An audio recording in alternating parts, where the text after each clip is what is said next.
Praise the Lord. सभी को जय मसीह की। मैं धन्यवाद करती हूँ आज के इस दिन के लिए कि परमेश्वर ने अभी तक मुझे संभाले रखा, मेरे हर एक ज़रूरतों को पूरा किया। मेन तो ये कि मैं आज का दिन देखने पाई, इसलिए परमेश्वर को धन्यवाद करती हूँ। हमें हमारे हर एक वक्त में, हर एक पल में हमें परमेश्वर को धन्यवाद करना चाहिए, क्योंकि हम आज का दिन देख पाए और आज का प्रतिदिन का हम आहार हमें मिला, हम किसी परीक्षा में ना पड़े, हमें हमारी जो भी ज़रूरत थी वो ज़रूरत हमारी पूरी हुई है, हमारी सांसें चल रही है, इसलिए हमें प्रभु को धन्यवाद देना चाहिए। और फिर जो भी मतलब हम बीमार नहीं है, ऐसे कितने लोग हैं जो बीमार है, जो परेशानी में है, जो दवाखाने में एडमिट है, लेकिन हम उससे परमेश्वर ने हमें उससे कई ज़्यादा अच्छा रखा है, इसलिए परमेश्वर को धन्यवाद देना चाहिए कि हम ठीक है। मैं प्रभु का बहुत बहुत धन्यवाद करती हूँ कि मैं एकदम से सही हूँ, मेरा पूरा परिवार एकदम से सही है। परमेश्वर ने हमको बहुत अच्छे से रखा हुआ है और हमें कोई कमी घटी नहीं है, इसलिए परमेश्वर का बहुत बहुत धन्यवाद करती हूँ। मैं आपके साथ मेरे जीवन की गवाही को बांटना चाहती हूँ। जैसे कि मेरी शादी लॉकडाउन में 2020 में हुई थी, तभी बहुत ज़्यादा लॉकडाउन था। कोई मतलब किसी की शादी नहीं हो रही थी। अगर किसी की शादी होने वाली तो उनकी शादी टूट गई, क्योंकि लॉकडाउन की वजह से, क्योंकि शादी के लिए परमिशन नहीं मिल रही थी।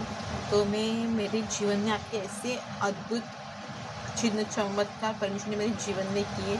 मैं उन अद्भुत चिन्ह चमत्कार को आप सबके साथ में बांटना चाहूँगी, क्योंकि आप भी विश्वास में पड़े, आप भी प्रार्थना करें और परमेश्वर का ये स्वाद आप भी चखें, क्योंकि परमेश्वर देने वाला है और मांगेंगे तो वो देता है, क्योंकि परमेश्वर देने वाला परमेश्वर है।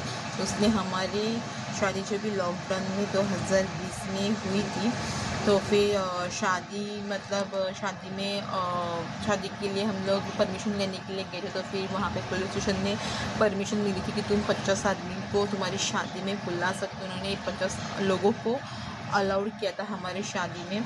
तो फिर जबकि मतलब किसी की शादी नहीं हो रही थी, किसी को परमिशन नहीं मिली थी, लेकिन इतने लॉकडाउन में जो यहाँ का कोई वहाँ पे जा नहीं पा रहा था, ऐसी स्थिति में परमेश्वर ने हमें 50 लोगों को हमारे शादी में आने के लिए उन्होंने हमें ये किया, परमिशन दे दी।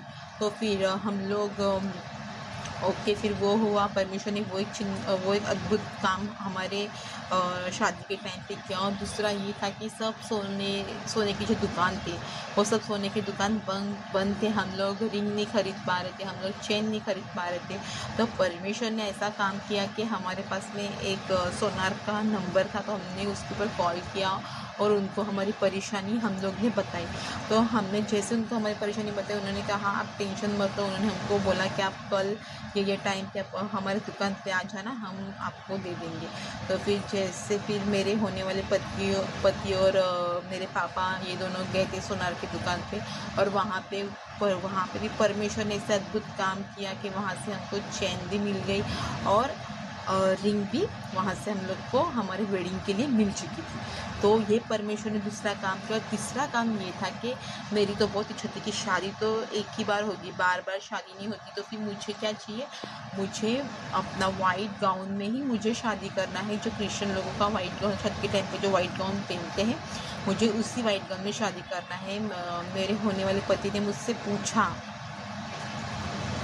कि अगर गाउन नहीं मिलेगा तो क्या करेंगे। तो मैंने कहा कि नहीं, देखो शादी एक बार होगी, मुझे गाउन चाहिए। मैंने ये बात कहा था। तो उन्होंने ऐसा किया कि वो बांद्रा में रहते थे, तो फिर उन्होंने बहुत ढूंढा, उनको गाउन नहीं मिल पा रहा था। तो वो मुझे कॉल करके बता रहे थे कि ऐना गाउन नहीं मिल रहा है, क्या करेंगे, कैसे होगा। तो फिर मैंने कहा, जब परमेश्वर ने हमारे शादी में जो 50 लोगों को आने की अनुमति मिली है, वो कार्य किया है, और फिर हमें गोल्ड नहीं मिले तो हम लोग को गोल्ड भी मिल चुका है। तो फिर परमेश्वर इसकी भी जो कमी है गाँव की, उसको भी परमेश्वर पूरा करेगा। मैंने ऐसे मेरे होने वाले पति से कहा था। तो फिर वो इधर उधर बहुत फ़ोन कर रहे थे, प्रेयर कर रहे थे। तो फिर ऐसा हुआ कि उनको एक जगह पे किसी ने तो उनको एक फ़ोन नंबर भेजा, तो फिर वहाँ पे उन्होंने फ़ोन किया तो जब भी वहाँ पे उन्होंने फ़ोन किया मेरे होने वाले पति ने, तो फिर वहाँ पे ऐसा बात हुआ कि मतलब गाउन के लिए, क्योंकि लॉकडाउन में थोड़ा पैसों की वजह से गाउन थोड़ा हम लोग कम रेंज में ही देख रहे थे। तो फिर जैसे वहाँ पे गाउन के बारे में पूछा, तो फिर उन्होंने कहा कि ना गाउन तो है, लेकिन इतने इतने का है। तो मेरे हस्बैंड का कि नहीं, आप हमको कम करके तो मांगता है, तो एक दिन के लिए दोगे फिर भी चलेगा, आप वापस लो। तो उन्होंने कहा नहीं, हमारे पास में ऐसा नहीं होता, आपको गाउन मिलेगा, आपको पूरा का पूरा गाउन लेना पड़ेगा, मतलब गाउन आपको ले लेना पड़ेगा अगर लोगे तो फिर उन्होंने बोला कि ठीक है, आप एक काम करो, आपका नंबर छोड़ के जो हम आपको कॉल कर दो। तो फिर मेरे हस्बैंड ने बोला ठीक है, तो उन्होंने वहाँ पे नंबर छोड़ा। फिर उनका दूसरे दिन के तीसरे दिन कुछ तो कॉल आया, उन्होंने मतलब गाउन के बहुत से फ़ोटोज़ भेजे कि तुमको इसमें से कौन से गाउन चाहिए वो आप सेलेक्ट करो। तो फिर मेरे होने वाले हस्बैंड ने मुझे भेजा। तो फिर वहाँ पे हम लोग ने एक गाउन सेलेक्ट किया। फिर मैंने फिर उनको गाउन सेलेक्ट करके उनको भेजा, तो उन्होंने फिर वो गाउन देखने के लिए गए। और फिर वो वहाँ पे गाउन देखने के लिए गए, तो उन्होंने गाउन की फिटिंग वगैरह सब करके दिया। और फिर रुतबेल जो मतलब सर में लगाते, और सर में लगा रुतबेल भी उन्होंने हमें फ्री में दिया। और ये सब हम लोग को मतलब जैसे कि वो गाउन होगा 20 से 25 हज़ार का, लेकिन हमें परमेश्वर ने ऐसा ब्लेस किया, गाउन तो गाउन मिला, ऊपर से वो गाउन ओनली 7000 रुपीज़ में हम लोग को मिल गया। इसलिए परमेश्वर को धन्यवाद देती कि परमेश्वर ने उस लॉकडाउन के वक्त मेरे जीवन में इतने बड़े बड़े कार्य किए, इतने बड़े बड़े चिन्ह चमत्कार किए कि मुझे एक तो हमारे शादी में 50 लोग अलाउड हुए, और हम लोगों को जो गोल्ड नहीं मिला तो गोल्ड मिल गए, और शादी के लिए गाउन नहीं मिल रहा था किधर, तो हमें गाउन भी मिल गया। इसलिए परमेश्वर को धन्यवाद करते मैं चाहती हूँ कि आप भी परमेश्वर से मांगो। हमने प्रार्थना किया और हमें ये सब चीज़ें हमारे शादी के टाइम पे जो भी ज़रूरत है हमारी पूरी हो गई। तो इसलिए मैं चाहती हूँ कि आप भी सब प्रार्थना करो, आपके जीवन में जो भी कुछ कमी घटी होगी, अगर आप प्रार्थना करोगे तो आपके भी जीवन में ये सब बातें पूरी होगी। लेकिन हमें प्रार्थना करना बहुत ज़रूरी, क्योंकि परमेश्वर का वचन कहता है मांगो तो तुम्हें दिया जाएगा। तो हमें मांगना बहुत ज़रूरी, हमें एकांत से बैठना है, प्रार्थना करना है, परमेश्वर से मांगना है, और फिर बहुत बार उस चीज़ को मांगना है, तभी फिर परमेश्वर हमारी बात को सुनेंगे।